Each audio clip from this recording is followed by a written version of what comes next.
భూమిపై ప్రమాదకరమైన జీవుల్లో పాము ఒకటి. పాములు ఎక్కువగా వర్షం పడే ప్రాంతంలో, తడి ప్రాంతాల్లో కనిపిస్తూ ఉంటాయి. పాములతో చాలా జాగ్రత్తగా ఉండాలి. అనుకోకుండా వాటికి చిక్కామో వెంటనే కాటు వేస్తాయి. వెంటనే చికిత్స జరగకపోతే ప్రాణాలకే పోతాయి. మన దేశంలో ఎంతోమంది రైతులు పాము కాట్ల వల్ల చనిపోతున్నారు. కానీ ఒక దేశంలో మాత్రం పాములు కనిపించవు. పాములు లేని దేశంగా న్యూజిలాండ్ను పిలుస్తారు. న్యూజిలాండ్ దేశాన్ని గమనిస్తే ఇది దాదాపు దక్షిణ ధ్రువానికి దగ్గరలో ఉంటుంది.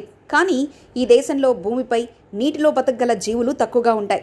విచిత్రం ఏమిటంటే న్యూజిలాండ్ చుట్టూ సముద్రం ఉంది. ఆ సముద్రంలో అక్కడక్కడ చిన్న చిన్న దీవులున్నాయి. వాటిలో చాలా పాములున్నాయి. మరి న్యూజిలాండ్లో ఎందుకు లేవు? రిపోర్టుల ప్రకారం ఆ దీవుల్లో పాములు ఈదుతూ న్యూజిలాండ్పై గడ్డపైకి రావాలంటే చాలా దూరం ఉంటుంది. అందువల్ల పాములు ఇంత దూరం ఈత కొడుతూ రాలేవు. ఒకవేళ ఎవరికైనా రహస్యంగా స్మగ్లింగ్ చేస్తూ న్యూజిలాండ్కు పాము తెస్తే అనే ప్రశ్న రావచ్చు. అది జరిగే ఛాన్స్ కూడా ఉంటుంది.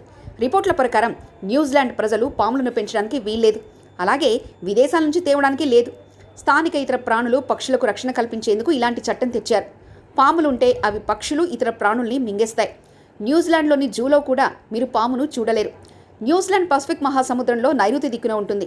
ఇది భారీ ఖండంగా పిలిచే గోండ్వానాలాండ్కు అతుక్కోకుండా విడిగా ఉంటుంది. ఇది 8.5 కోట్ల సంవత్సరాల క్రితం జరిగింది.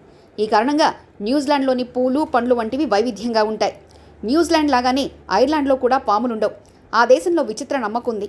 సెయింట్ ప్యాట్రిక్ ఆ దేశంలోని పాములన్నిటిని చంపేశారని స్థానికులు నమ్ముతారు. పురాణాల ప్రకారం ఆ సాధువు 40 రోజులు ఉపవాసం చేసిన సమయంలో ఆయనను పాములు కాటేశాయి. దాంతో ఆగ్రహించిన ఆయన పాములను సముద్రంలోకి తరిమేశాడని ఒక విచిత్ర కథ ఉంది.